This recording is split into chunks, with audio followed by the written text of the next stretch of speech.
In 2013, Beijing pitched the Belt and Road as a once-in-a-century plan to stitch the world together with Chinese concrete, Chinese credit, and Chinese power. A decade later, the blueprint is tearing at the seams. Debt deals have turned toxic.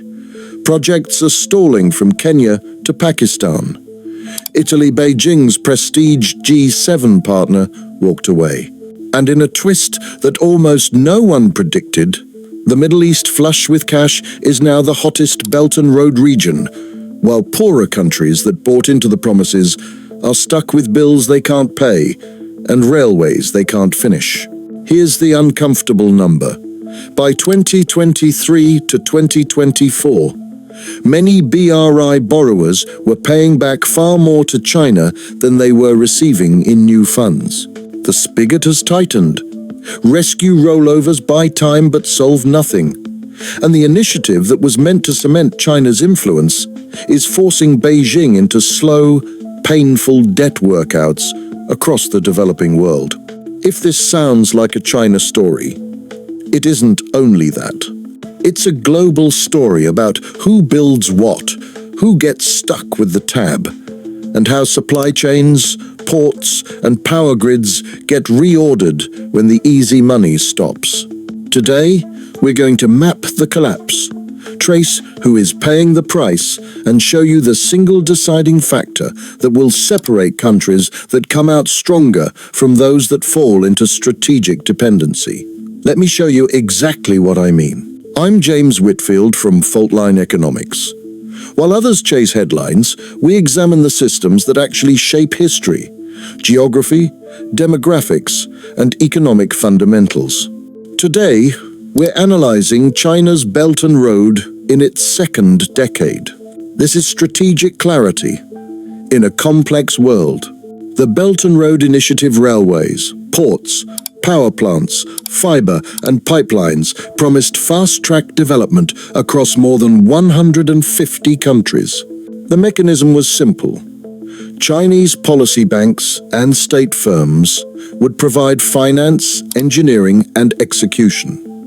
Host governments would provide guarantees, land, and political buy-in. For a while, it worked until commodity shocks, COVID scarring, rising dollar interest rates, and weak project fundamentals collided. Since 2023, we've seen three simultaneous shifts. Beijing retrenched from megaprojects to small but bankable deals. Distressed borrowers sought restructurings instead of new loans.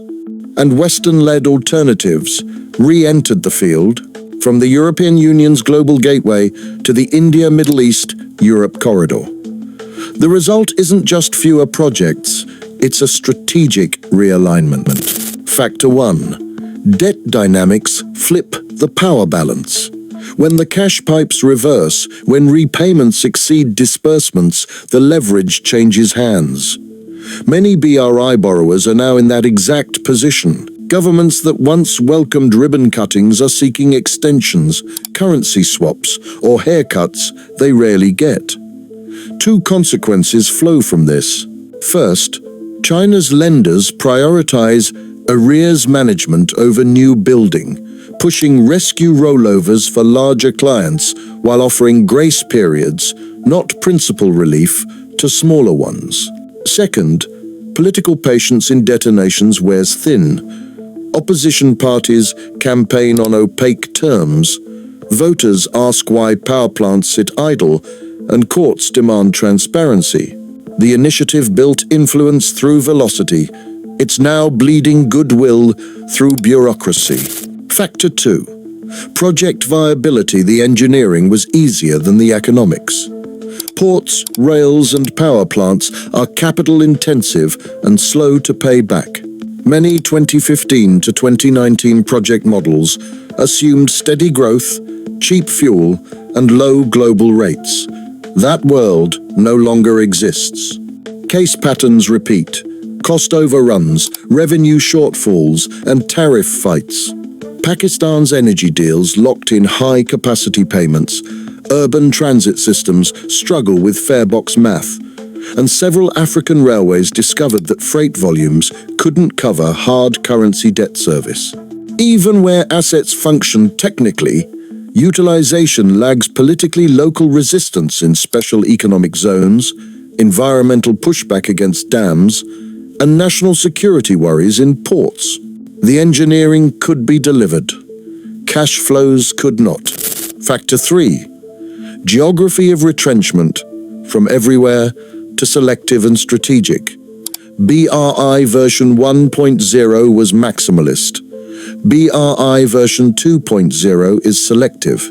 Wealthier or resource-rich partners, especially in the Gulf, now attract the bulk of new Chinese construction engagement. Meanwhile, many low-income borrowers face a financing freeze. This geographic pivot isn't solely about risk, it's about strategic returns. Energy logistics in the Gulf offer immediate cash flows and long-term oil security. By contrast, a standard gauge line through East Africa delivers diffuse benefits over decades and invites political turbulence. The Belt and Road didn't end, it moved. Factor 4. Politics bites back. Alliances rewire funding. Italy, exiting the BRI, shattered the illusion of Western endorsement. The Philippines cancelling rail deals signaled that security can trump cheap finance, and several Eastern European states cooled on Chinese tech and transport links under European Union and NATO pressure. As alliances harden, money follows. Washington, Brussels, Tokyo, Delhi, and Gulf capitals revived competing pipelines of capital, still smaller in scale, but targeted and de-risked. Host governments are now portfolio managers. Take Chinese EPC where it's strongest, pull Western or Gulf co-finance for governance, heavy projects, and play each side to improve terms. Power is the ability to choose. Factor 5. Institutions and transparency. The hidden cost of hidden clauses.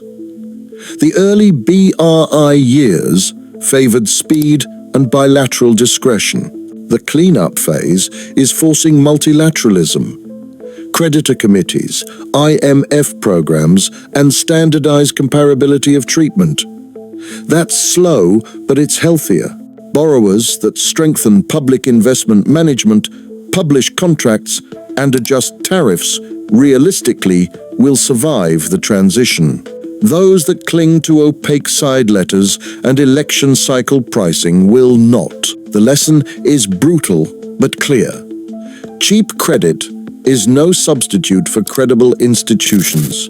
The deciding factor: cash flow credibility.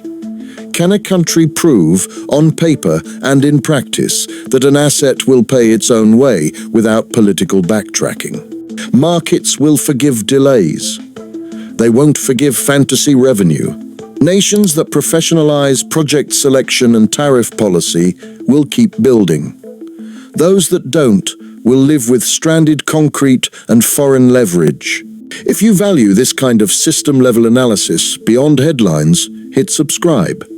It tells the algorithm this work matters. 3 near-term pressure points to watch. First, Pakistan's rolling energy arrears feeding into broader fiscal stress. Second, East Africa's pivot from standard gauge dreams to incremental meter gauge fixes. Third, Europe's screening of Chinese logistics investments from ports to data centers, tightening the valve on future deals. Expect more small but certain projects and far fewer grand but fragile ones. For deeper context on how great power economics collides with geography, grab our recommended Audible title, The New Map by Daniel Yergin, with a free trial via our link in the description. It's the perfect complement to today's analysis. When we touched on Europe recalibrating, it connects directly to our breakdown of Trapped: Why Russia Can't Escape Economic Collapse. If you want the European flank of this story, energy routes, sanction geometry, and rail corridors, cue that up next. By 2030, the Belt and Road brand will survive, but as a curated portfolio focused on energy logistics, digital infrastructure, and industrial parks where revenues are contracted and sovereign risk is mitigated. By 2050, the world won't be divided into with China or with the West. It will be segmented into corridors run on bankable terms and corridors that never cleared a credit committee. The countries that make the cut will be the ones that can publish the model, enforce the contract, and resist the urge to turn electricity and freight into campaign slogans. The Belt and Road promised speed. The next decade will reward discipline. If you're a policymaker, the question isn't Chinese money or Western money. It's, do my projects make money at all? If you're an investor, watch where co-financing appears. That's your signal on governance. And if you're a citizen, follow the tariffs, because somebody somewhere pays for every shortcut. The future isn't written, but the blueprint is there for those who know how to read it. Stay strategic.